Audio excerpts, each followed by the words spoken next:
Hola, ¿qué tal? ¿Cómo le va? Me da gusto volverlo a encontrar aquí en Ruta 44.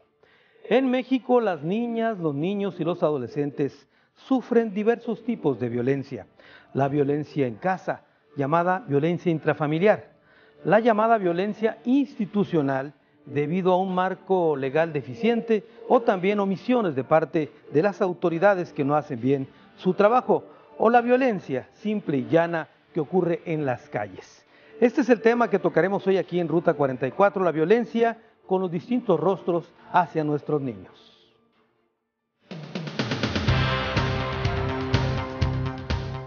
En Jalisco, niños, niñas y adolescentes son víctimas de todo tipo de atropellos desde el seno familiar, el entorno social y hasta las propias instituciones con leyes obsoletas. La discriminación, la violencia y el desamparo social son solamente algunas de las condiciones que padecen los menores y que con consecuencia de hogares rotos o por determinaciones de las autoridades que separan a las familias. En el Congreso local, hay una iniciativa que pretende atender a este sector vulnerable con un marco legal más estricto que tutele sus derechos y otorgue mayores garantías a los niños. Mientras esto sigue en estudio, en la ciudad abundan los casos de menores en la calle o explotados por adultos en la mendicidad o en abusos sexuales.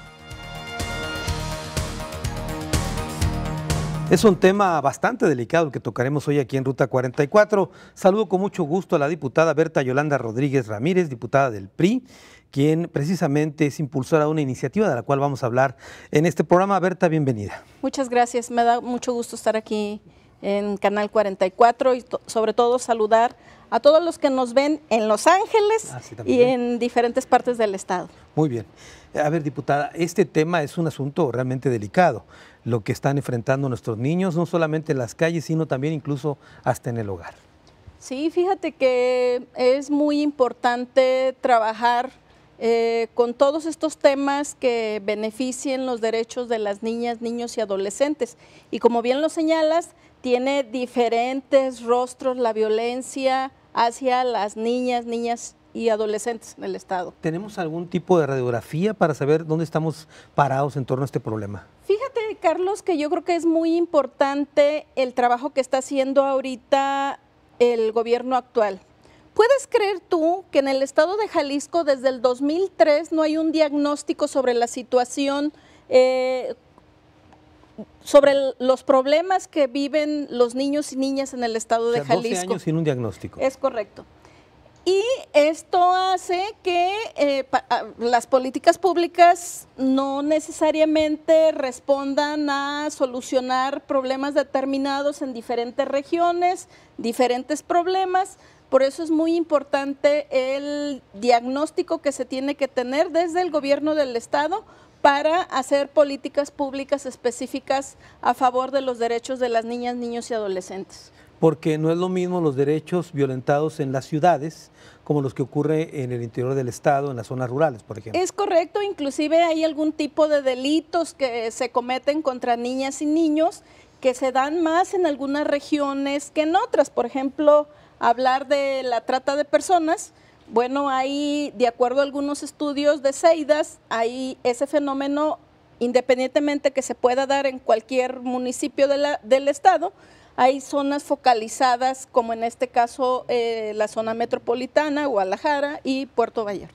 ¿Sería el mismo caso, por ejemplo, de la mendicidad, de obligar a los niños a pedir, o el caso de los niños en la calle, no? Sí, efectivamente son fenómenos distintos y también por eso es importante tener ese diagnóstico para poder elaborar políticas públicas para ver cómo se puede corregir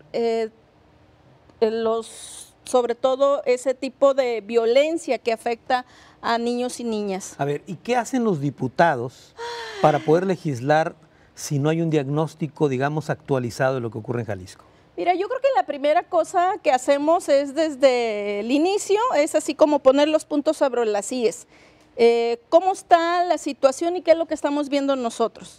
Y desde el principio, primero déjame decirte que en la legislación, como nosotros recibimos el Congreso y sobre todo la legislación en el Estado, las funciones de los temas de niñas, niños y adolescentes, las funciones estaban, vamos, de alguna manera diseminadas, no se está dando lo que en este momento estamos trabajando en el Estado, es que sea una entidad la responsable de elaborar las políticas públicas y obviamente con las reformas que en este momento estamos trabajando sobre la nueva ley de niñas, niños y adolescentes, estamos hablando de un sistema estatal para la protección de niñas y niños, donde participan las diferentes dependencias o las diferentes secretarías o las diferentes entidades del gobierno para hacer suma de esfuerzos a favor de los derechos de las niñas, niños y adolescentes en el Estado. Es un poquito lo que está ocurriendo, está diseminado el esfuerzo, pero aquí sería un organismo rector en torno a este tema. Es correcto, con la creación de la nueva ley de niñas, niños y adolescentes, déjame decirte también, explicarte, que creo que esta legislatura es una legislatura que ha hecho un importante esfuerzo para trabajar a favor de los derechos de las niñas y niños. Yo hablaría de 5 etapas en esta legislatura. A ver, tenemos que hacer una pausa y son 5. Sí. 5 etapas las que me estás mencionando. Si quieres volvemos después de esto. Sí. Después de esta pausa vamos a regresar con otro conocedor de este campo que ha hecho precisamente estudios en la calle.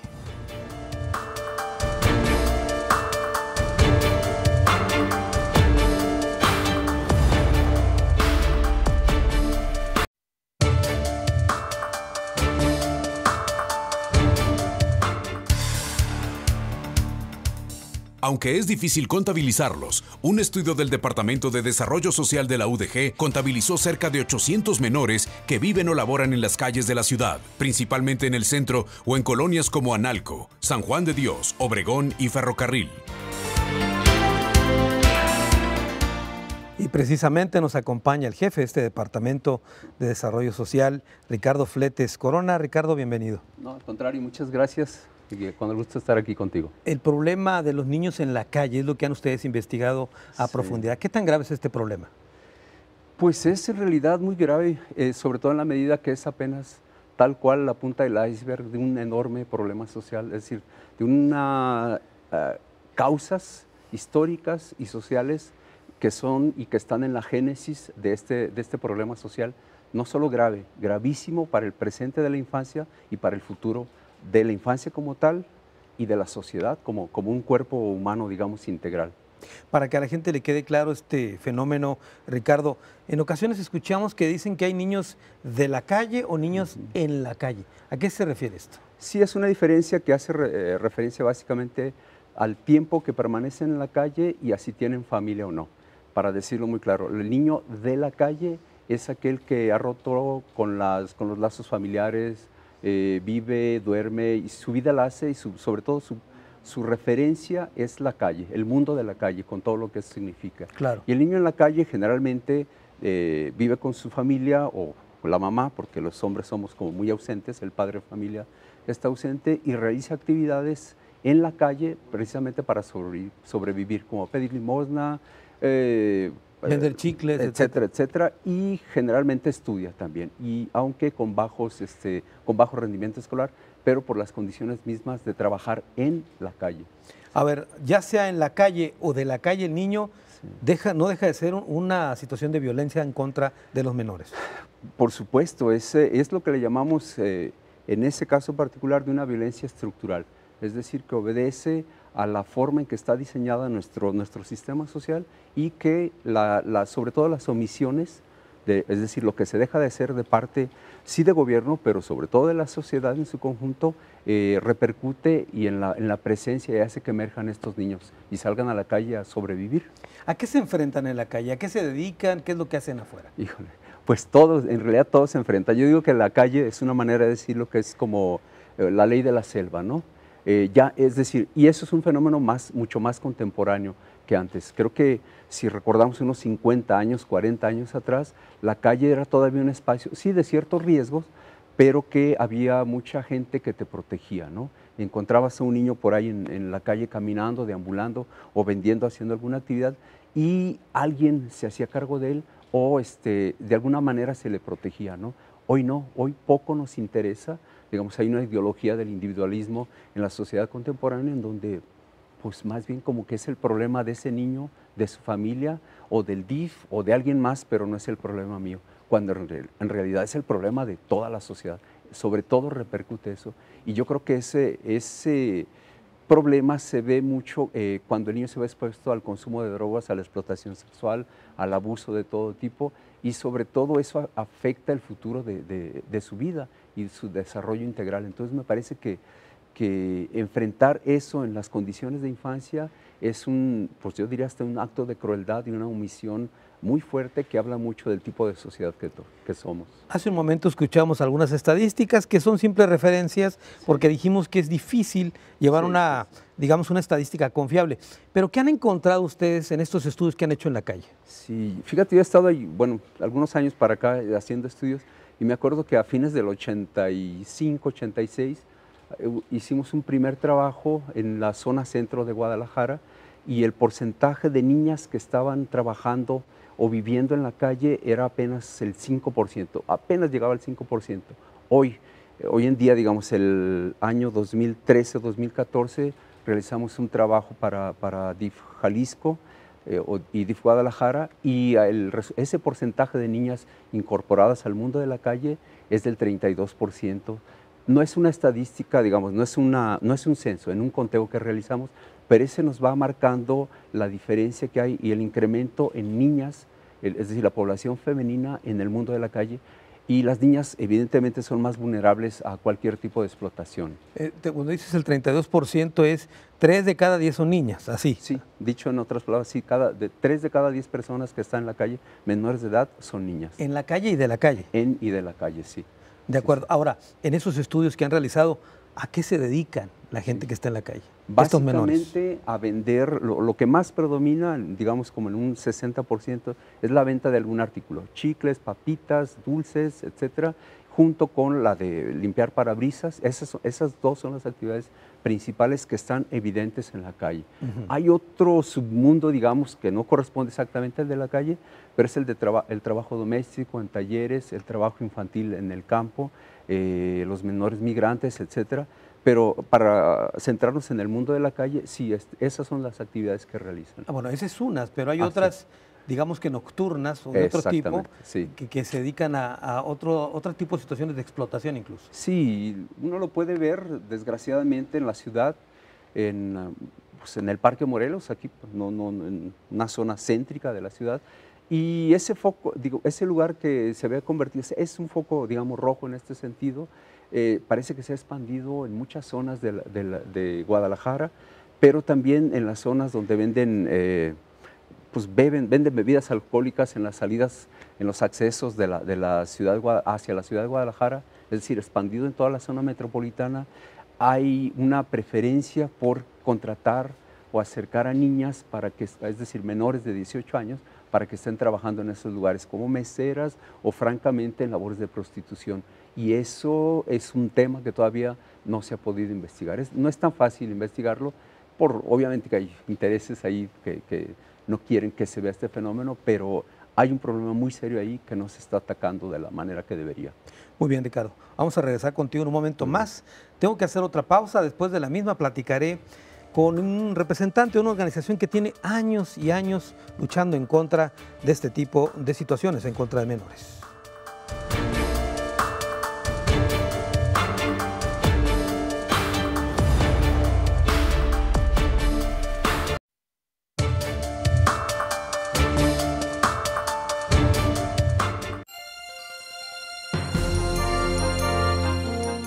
Los casos de abuso y maltrato infantil en Jalisco se elevaron casi 400% en los últimos 5 años, lo que ha llevado a la entidad a ocupar el 5º lugar a nivel nacional.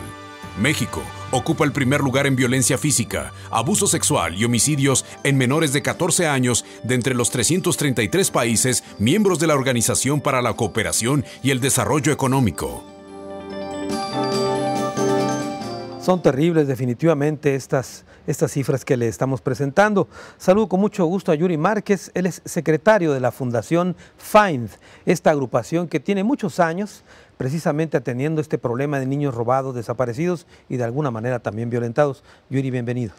Muchas gracias. Antes que nada, agradecerte pues, porque Canal 44 siempre se ha distinguido porque nos ha dado pues un poco de voz a la sociedad civil organizada. Gracias. De los años que llevan funcionando esta fundación, Yuri, ¿El problema cómo lo perciben ustedes? ¿Ha ido creciendo, ha ido evolucionando, está estancado o es el mismo? No, desde luego que ha sido evolucionando porque ahora tenemos otros factores como es el crimen organizado, que posteriormente presentaré unas cifras que tenemos de cuestión de los niños, y eso evidentemente trae un detrimento pues en la vida pues del menor, en el desarrollo social, en el desarrollo psicológico, y sí vamos empeorando, ¿no? Sobre todo aquí yo lo que quiero como dejar muy en claro es que estamos preocupados porque no tenemos un diagnóstico institucional que nos permita a nosotros como organización ahora sí que tratar de ayudar a mitigar el problema, porque a la falta de datos, pues, ¿cómo nos podemos referir o qué referencias podemos tener para atacar el problema? Claro, porque a veces la autoridad da una estadística y las agrupaciones como FIND tienen otro tipo de datos que provienen de la misma sociedad, ¿no? Sí, bueno, evidentemente tenemos los datos que son extraídos de las denuncias ante la Fiscalía, ante los órganos institucionales, y también nosotros de la labor de investigaciones que hacemos nosotros como sociedad organizada. Claro, ahora, la organización FIND empezó su labor denunciando la desaparición de menores, el robo de menores, pero después se fueron más allá, al fondo del tema, ¿para qué eran robados? ¿Para qué eran desaparecidos? Sí, desde luego que el motivo, la causa de la desaparición y robo de menores, pues se tiene que ver con cosas más sustanciales o de fondo, como es la trata de personas, el tráfico pues, de menores, inclusive para una situación sexual, la cuestión laboral, que también está muy preocupante en el Estado y en la República, y evidentemente que es un tema muy rico que pues nos empezó a interesar pues por la magnitud y el impacto social que tiene en nuestro Estado, pues en nuestro país. Ahora, de lo que decías hace un momento, que ha ido creciendo este fenómeno, ¿qué tanto ha crecido, digamos, el interés de la autoridad para atenderlo? Bueno, ha habido reformas que han sido parte de lo que es la Federación. En diciembre promulgaron una nueva ley que trata de dar protección, garantías a los niños. Por aquí en el Estado se empezó a trabajar en la misma, ha sufrido diversos retrasos que solamente en la Cámara de Diputados nos podrían responder el por qué, pero yo lejos de la cuestión legal, estamos preocupados por la cuestión práctica, porque una cosa es lo que se pueda promulgar como ley o lo que sea obligatorio en teoría, y otra cosa es la capacidad institucional para poder ejercer esa ley. Claro. Ahora, respecto a la sociedad misma, ¿encuentras tú que sigue estando una sociedad desinformada para atender y contribuir a frenar este fenómeno? Definitivamente sí, definitivamente tenemos una sociedad que está muy poco informada, que no mide el alcance pues de lo que genera como violencia más adelante, que luego nos afecta, y sobre todo que vea hasta normal. Simplemente en datos que arroja la propia UNICEF, un organismo internacional de la ONU, que dice que el 70% de los niños de la población rural del país trabaja. Eso ahora sí que en las poblaciones o en los centros de población lo ven como normal, pero lo que ese niño debería estar haciendo en vez de trabajar es precisamente dedicarse a estudios o jugar, pues que es parte de su desarrollo social normal. Pero al momento de verse en la necesidad de trabajar, pues estamos ya interrumpiendo y estamos generando factores que luego es como un efecto boomerang, ¿no? Claro. Nos vienen y nos pegan a la sociedad. Ahora, ya sé que más adelante me vas a dar algunas cifras, pero ¿qué tan, digamos, grave o fuerte es la presencia del crimen organizado en esta violencia contra menores?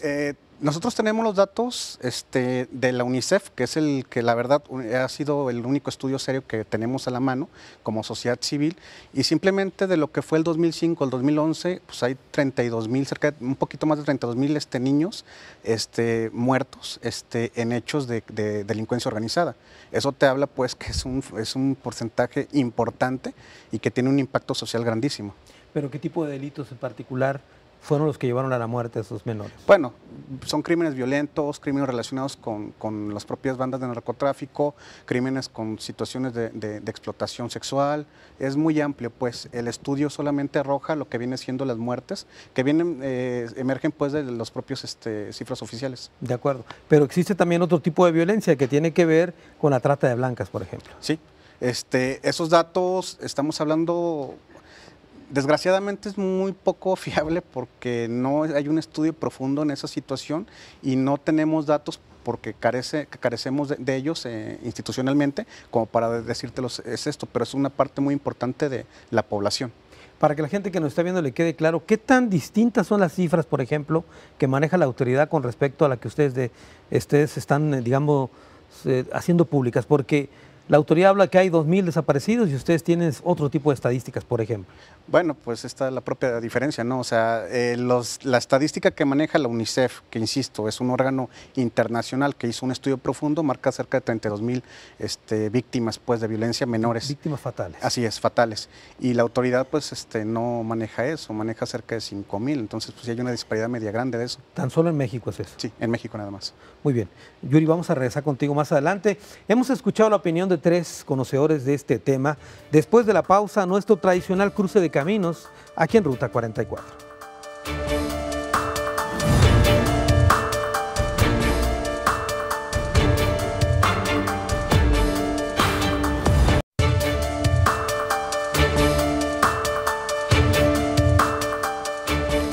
Los muchos rostros de la violencia infantil es el tema que tocamos hoy aquí en Ruta 44. Hemos tenido una primera ronda con nuestros invitados y han coincidido con un tema que realmente es preocupante, la falta, diputada Yolanda Rodríguez, de un verdadero diagnóstico actualizado de la situación que enfrentan los menores en Jalisco. Es correcto, creo que son diversos, como bien dice este programa, los rostros que tienen que ver y sobre todo la violencia que afecta a las niñas y niños. Son diferentes problemas que viven y también es importante señalar que desde la legislación también son diversos ordenamientos los que tienen que atacar este problema. Yo decía al principio que cuando recibimos nosotros esta legislatura, en materia de legislación eran todos y nadie responsable de acuerdo a la legislación de resolver todos los problemas que tengan que ver con atender la violencia contra niñas y niños. En esta legislatura yo creo que el primer esfuerzo que se hizo fue en la ley crear el Comité Estatal para Seguimiento de la Convención de Niñas y Niños. Curiosamente fuimos adelantados a nuestro tiempo porque después cuando se reforma la ley federal en diciembre, el 4 de diciembre, si no me falla la memoria, esta ley federal retoma este comité de seguimiento, pero se conoce como Sistema Nacional para la Protección de los Derechos de Niñas, Niños y Adolescentes, que es un sistema donde las secretarías de Estado y las diversas dependencias se coordinan y desde ahí se elaboran las políticas públicas. Es de alguna manera una instancia rectora donde de manera transversal se ordenan las políticas públicas. Hace un momento también hablabas de 5 etapas que yo te tuve que frenar porque no teníamos tiempo, pero no sé si quieras comentar puntualmente. Puntualizar, porque es importante que nuestro público que nos ve las conozca. Esa es una. Quiero decir que en este caso Jalisco ha sido avanzado a reformas. La primera ya hablé, que es la del comité de seguimiento, que posteriormente en la ley federal, cuando se aprueba, se conoce como Sistema Nacional para la Protección de los Derechos de Niños. Posteriormente, la segunda etapa es una serie de reformas que hicimos en el Código Civil, en el Código de Procedimientos, en la Ley de Niñas y Niños, que tiene que ver con la guarda y custodia compartida. En el estado de Jalisco existe temas que tienen que ver con violencia hacia los niños cuando los padres se separan, padre y madre se separan, y alguno de ellos ejerce alienación parental contra el niño o la niña. Y bueno, este es un problema que existe en Jalisco. Yo no pensé que fuera tan profundo. Ahora que hicimos las reformas, porque me ha buscado muchas personas, padres o madres que han sido alienados, y bueno, para decirme que qué bueno que se hicieron estas reformas, porque sabes que cuando se divorcia la gente, a veces a la gente se le olvida que los que se separan son ellos, no tienen por qué privar de la convivencia, que es un derecho que tienen los niñas y niños de disfrutar y convivir con sus padres. A ver, Yolanda, ahorita me gustaría que profundizaras en ese tema, en ese particular, pero tengo que dar la palabra a Ricardo. Estas fallas estructurales, como estamos viendo ahora, ¿qué tanto derivan o llevan o conducen a que los niños terminen en la calle? Pues yo creo que es parte como de este diseño social que parece que está poniendo las condiciones propicias para que el niño entre en conflicto, sobre todo con estas figuras de autoridad, y salga a la calle. Y además que los mecanismos sociales que existen, como los parientes cercanos, como el padrino, como las mismas instituciones como DIF o otras instituciones, las organizaciones de la sociedad civil que están para proteger a los niños y para evitar, digamos, como una malla protectora para que no salga a la calle, algo está sucediendo en nuestra sociedad actualmente, que esos, digamos, agujeros por los que puede pasar el niño o la niña y salir a la calle, se están ampliando, ¿sí? Estas condiciones de las que hablaba la diputada me parece que son un elemento nuevo que qué bueno que se esté contemplando, porque en realidad el niño no tendría por qué sufrir, el niño o la niña no tendría por qué sufrir las dificultades de los padres, ¿no? O tendría que sufrir lo menos posible. Y entonces, en la medida que no haya mecanismos que protejan a los niños de estas separaciones, pues en esa medida también van a propiciar que el niño entre en conflicto y a veces la única opción es la salida a la calle, ¿no? De los estudios que han hecho ustedes en la calle, ¿han encontrado este tipo de rupturas familiares que terminan con el niño ahí? Y es increíble. Yo creo que cerca del 80% de las familias, de los niños que es de o en la calle, sobre todo bueno, y es evidente en los niños de la calle, provienen de familias cuyo papá, generalmente el papá, está ausente, ¿sí? Y entonces eso significa ya un problema para el niño. Eso nos muestra que la estructura familiar, estos arreglos familiares no están siendo lo suficientemente fuertes ni tienen la cohesión suficiente para mantener al niño adentro del hogar, ¿no? Que debería ser, no siempre lo es, pero debería ser el espacio donde el niño encontrara mayor protección, cariño, afecto, cuidados. No siempre lo es. De hecho, hay estadísticas muy, muy serias en donde también cerca del 80% de los abusos sexuales, hablando en ese caso en particular, son cometidos por algún familiar o amigo de la familia y en el seno familiar. Entonces esos son temas muy graves que muchas veces desembocan o desencadenan la ruptura y la salida del niño a la calle. ¿Sí? Yuri Márquez, ¿ustedes tienen algún tipo de estadística o han encontrado casos a propósito de lo que estamos mencionando? Bueno, sí. El caso de los problemas que afectan a la niñez pues es multifacético, ¿no? Tenemos aquí, que quería retomarlo, la cifra exacta que hay oficialmente, de acuerdo a la UNESCO, 34.612 muertes de niños relacionados con la delincuencia organizada. Bajo este dato, México se ubica en el 6º lugar en homicidios de menores de 14 años, y es una cifra muy alta, pues, en todo lo que es el continente, bueno, lo que es la situación latinoamericana. Es decir, que 2 menores de 14 años mueren diariamente en nuestro país, ¿no? Es una cifra que no es nada grata. En el aspecto de lo que es la pobreza, que también es otro de los graves, ahora sí que arietes que golpean a la niñez, 7 de cada 10 niños mexicanos que habitan en las zonas rurales, precisamente viven en la pobreza. O sea, y son obligados a trabajar. De esta situación, lo que me parece y nos parece a nosotros como organización social muy alarmante es que el 13.5% de los niños menores de 5 años padecen desnutriciones en la ciudad, ¿sí? Mientras que en las zonas rurales, sobre todo en el sur del país, 3 de cada 10 niños padecen desnutrición crónica o baja talla. Este tipo de estadísticas, pues además de que es muy, muy triste, pues es la realidad de nuestro país y afectan de diversas maneras ya en nuestra sociedad, porque estos niños que se les quita la posibilidad de poder desarrollarse normalmente, luego trazan sus caminos en cuestiones tétricas como la delincuencia organizada, porque no existe otra manera de salir adelante, ¿no? Entonces yo creo que se deben de generar políticas de Estado, pues, que no únicamente se tengan que ver en una cuestión, pues ahora sí que de papel o de norma, sino que exista el presupuesto, que yo creo que es importantísimo, para poder apoyar y sacar de esos caminos que afectan mucho a nuestro país, a los niños de manera contundente. Muy bien, Yuri.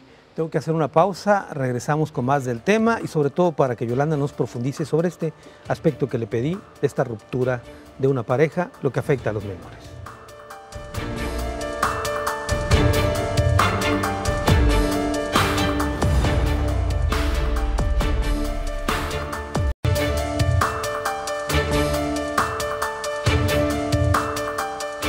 Los muchos rostros de la violencia infantil es el tema que tocamos hoy aquí en Ruta 44. La diputada Berta Yolanda Rodríguez nos estaba comentando, apenas vamos en el segundo punto de los 5 que nos prometiste, pero este capítulo en particular me gustaría que profundizaras a qué se refiere. Mira, yo creo que se tiene que poner en el centro, primero, los derechos de las niñas y niños, independientemente de las disputas entre parejas.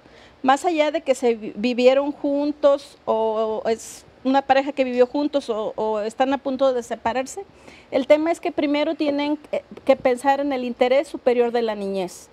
Y para esto es muy importante porque luego a veces en la separación de las parejas uno le quiere cobrar a través de los hijos y ejerce lo que conocen algunos como alienación parental, que no es otra cosa más que sembrar odio, rencor en la niña o el niño para que tenga rechazo con su progenitor. Y esto también acarrea problemas cuando son adultos, porque hay temas que la violencia cuando la ve uno en casa de chico, cuando son adultos, las personas adultas corren el riesgo de reproducirla en su familia. Y a veces se les olvida a las personas que se separan que para los niños es un derecho convivir con sus padres y para los padres es una obligación convivir con sus hijos. ¿Y qué es lo que dice específicamente esta reforma? Esta reforma concretamente habla de la guarda y la custodia compartida, porque a veces por cobrarse afrentas, pues no, yo ya no dejo que veas a mi hijo, no dejo que veas a mi hija y le siembro ideas que tengan que ver con rechazo hacia el padre. Pero también habla, se crea ya que la guarda y la custodia pueden ser compartidos y también se crea un régimen de visitas y de convivencia para los padres o madres que no tienen la guarda y la custodia y no se puede impedir que un padre o madre pueda visitar a sus hijos salvo que la autoridad competente restrinja el derecho de verlos. Porque en la vida práctica sucede, y eso me lo han dicho muchas personas que me han visitado y que se han visto beneficiados con estas reformas, que en algunas ocasiones a los hijos los esconden para que no los vea el padre o la madre, o se han dado casos que los sacan fuera del estado o inclusive hasta fuera del país. ¿De acuerdo? ¿Esto guarda y custodia sustituiría lo que figura de patria potestad o es independiente? No, es otra cosa. El tema es que ahora la custodia puede ser compartida, salvo que la autoridad restrinja esa posibilidad. Y también de que se crea un régimen de visitas y convivencia para el padre o madre que no tenga la custodia y es muy importante también señalar que se sanciona al padre o madre que esconda a sus hijos y impida a la persona menor de edad convivir con su progenitor. También se describe ya la conducta de alienación parental y también se sanciona en materia, estos temas se sancionan ya sobre todo cuando se oculta un hijo para que no lo vea el padre o la madre o lo saques fuera del estado o del país también ya se penaliza. Sí. Es un delito. Muy bien, yo creo que me vas a cuestionar porque no te he dejado terminar los otros tres puntos. Ahorita regresamos con otro. Muchas cosas. Ricardo Fletes, este tipo de disposiciones pueden contribuir a evitar el problema en la calle, ¿no? Yo creo que sí, yo insistir en esta idea de que hay que crear todos aquellos mecanismos que permitan la protección de los derechos de niños y adolescentes. Y fíjate, todas estas ideas tienen mucho en el fondo aquella Convención de los Derechos de Niños que se firmó y se ratificó hace 25 años. Pero hay que decirlo muy claramente, tenemos 25 años con una Convención de Derechos de Niñas, Niños y Adolescentes que significa un cambio de paradigma, es una visión diferente de todo un modelo cultural que tenemos todavía que no ha logrado permear hacia toda la sociedad. Es decir, colocar al niño, como decía la diputada, en el centro, precisamente donde sus derechos sean la prioridad absoluta del Estado mexicano, de la sociedad mexicana, creo que no se ha entendido correctamente. ¿Por qué? Porque si esto, ya 25 años de la ratificación de la Convención, si esto fuera cierto, estaríamos cada vez más No digo que ese cambio, una cultura no cambia por un decreto, ¿no? Pero sí debería haber impulsado y debería estar impulsando, que sí lo está haciendo, pero me parece que un ritmo bastante lento. Muy lento, ¿no? sí. Transformaciones hacia la protección de los derechos de las niñas, niños y adolescentes. Esto se debería ver desde todos los ángulos, desde el religioso, el educativo, el cultural, el deportivo, esto de las parejas, que el niño y la niña no sean utilizados como moneda de cambio y de disputa entre el padre y la madre, ¿no? Y también que los niños no sean abandonados cuando el padre deja a la familia, se va a quién sabe a dónde, a hacer tal vez más familia, y ahí el niño o la niña ahí queda, ¿no? Solo con la protección de la mamá, pues prácticamente. Y eso me parece que implica una transformación cultural que todavía no se está dando.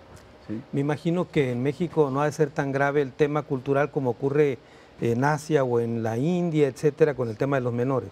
Sí, afortunadamente, ese es un rasgo cultural mexicano, de la cultura mexicana. La familia tiene un peso muy importante. Esto cuando uno sale a otros países, claro, se da cuenta de que todavía tiene un valor importante. Yo creo que ahí deberíamos hacer un esfuerzo por fortalecer estos lazos y la cohesión familiar, digamos, en términos generales. Muy bien. Yuri, no sé si tengas alguna otra estadística que quieras compartirnos.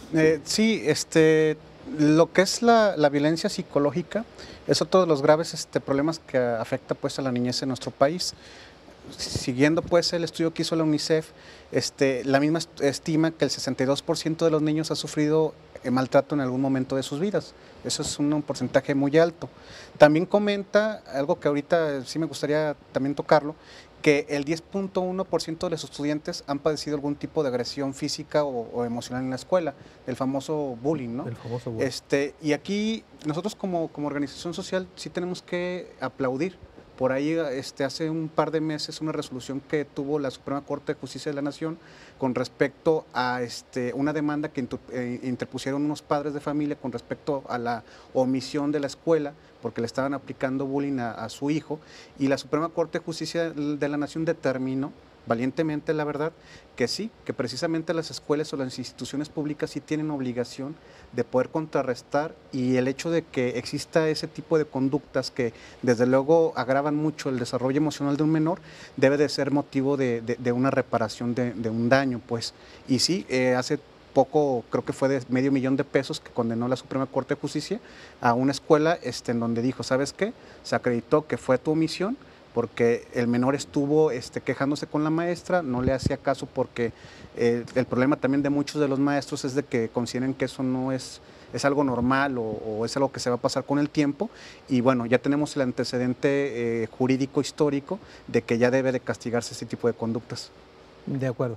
Ahora, respecto a la estadística que ustedes han ido recopilando, ¿qué datos nos puedes aportar respecto a los menores, como te decía hace un momento, que han sido víctimas del crimen organizado, por ejemplo, la trata de personas, entre otras cosas? La trata de personas es una cuestión que es muy difícil de cuantificar, porque la estadística que tenemos al fin y al cabo es como la oficial. Sí hay, o sea, tenemos, no recuerdo bien exactamente la cifra, pero cerca de 15,000 menores pues están en trata para diversas cuestiones como la sexual, explotación sexual, la laboral. Y bueno, es un problema que ha sido creciendo porque también la cuestión de la migración de Centroamérica hacia Estados Unidos, ahí es otro punto en donde se rapta a estos menores y los obligan pues claro, a tomar ese tipo de actividades. Muy bien, tengo que hacer otra pausa, es la última, regresamos a las conclusiones del programa.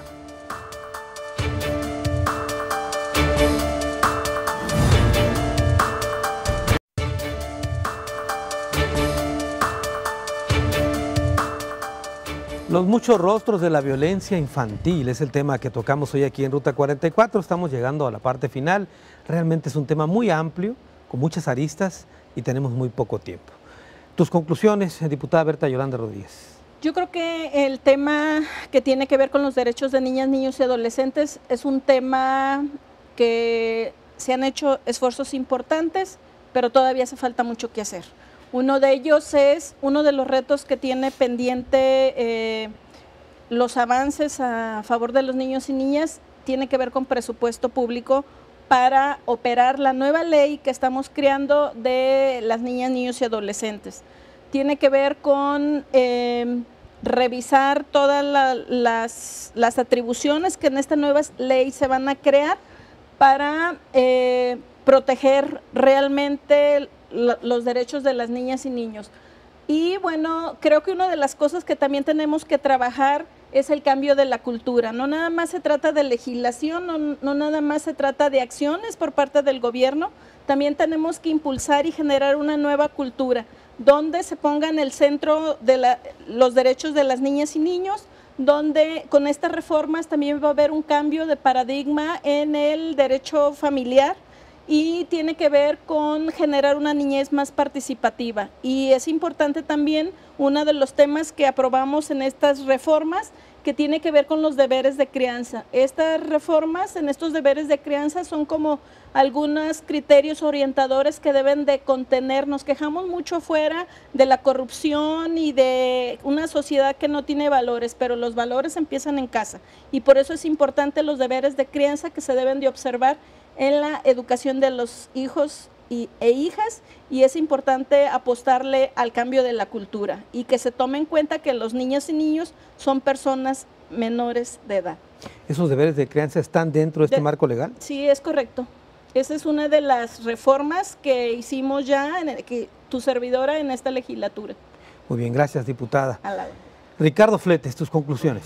Hay mucho. Bueno, yo creo que primero bueno, hay que decirlo, es un tema doloroso que implica sufrimiento humano de millones de niñas y de niños, ¿sí? Qué bueno que Ruta 44 lo toma, qué bueno que nuestra universidad, me da mucho gusto que contribuya a visibilizar esto. Hay que hablarlo, hay que decirlo, hay que enfrentarlo. Hay que colocar el tema, el problema, es decir, hay que reconocerlo, reconocernos en él y reconocer también que podemos hacer algo, ¿no? Y es cierto, hay que impulsar políticas públicas con presupuesto, exactamente, yo apruebo también eso, diputada, es muy importante porque ahora sí que obras son amores, ¿no? Si, échame esa ley y échame también el recurso para poder operarla, ¿sí? Porque me parece que eso es muy, muy importante. La infancia requiere recursos adicionales para revertir toda esa serie de violaciones a sus derechos que se están cometiendo de manera masiva en nuestro estado, en nuestro país, en el mundo entero, pues.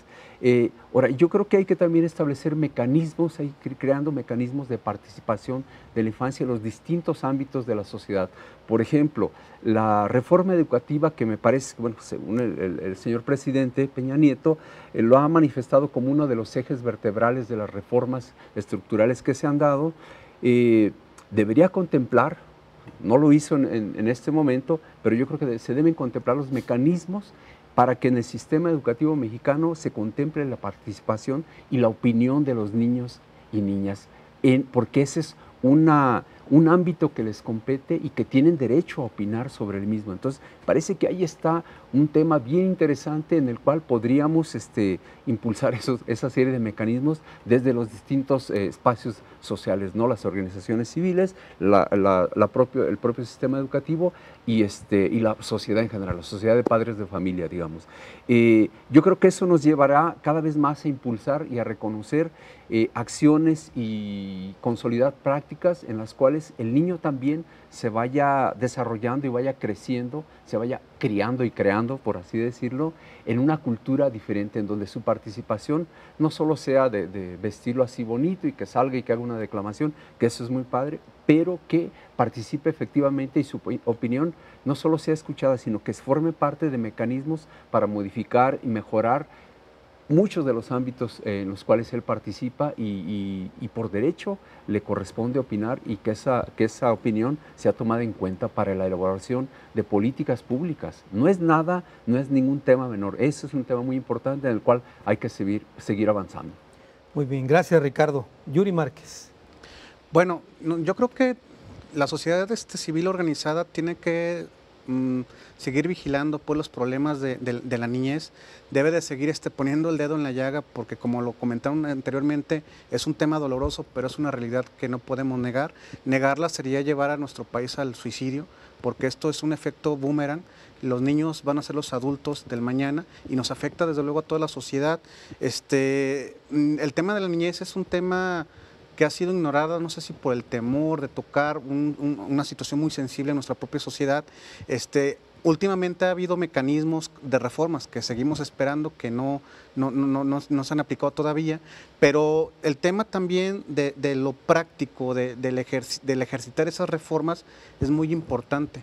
De nada nos sirve tener como poemas jurídicos si no existen los mecanismos legales que ejecuten esas ideas, esos ideales que están en el marco normativo. Entonces yo creo que como sociedad civil organizada es nuestra tarea seguir señalando, seguir apoyando a los menores, seguir tratando de generar esa estadística, esos números reales que nos permitan elaborar un diagnóstico situacional, porque sin él no podemos atacar el problema. Entonces, eso es responsabilidad de todos, ¿no? Desde las familias, desde los propios órganos de gobierno, desde la sociedad civil, y es una situación que tenemos que combatir frontalmente porque es algo que nos va a afectar a todos. Muy bien, muchas gracias, Yuri. Y gracias, Ricardo. Gracias, diputada. Bueno, nada más una reflexión final, como siempre lo hacemos aquí en Ruta 44. Yo creo que algo quedó flotando aquí en esta mesa de trabajo, que fue la necesidad urgente ya de hacer un diagnóstico de verdad, actualizado respecto al tamaño del problema que estamos enfrentando y los distintos aristas que tiene para atacarlo. Yo creo que en la medida que nos sigamos encontrando niños en la calle o de la calle todos los días, nos queda claro que estamos fallando como sociedad. Es muy importante que existan leyes como la que la diputada ha impulsado, es muy importante, pero seremos una sociedad cínica si no entendemos que leyes existen ya. Hay un marco legal que impide que los niños trabajen y sin embargo trabajan. Hay un código penal que sanciona que haya niños siendo explotados sexualmente y ocurre.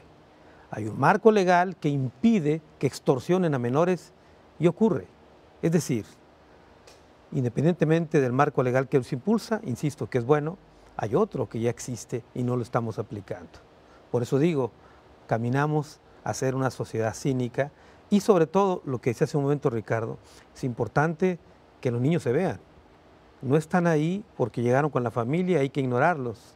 No, dice Joan Manuel Serrat que son unos locos bajitos. No pueden ser tan bajitos que no se vean. Ahí están.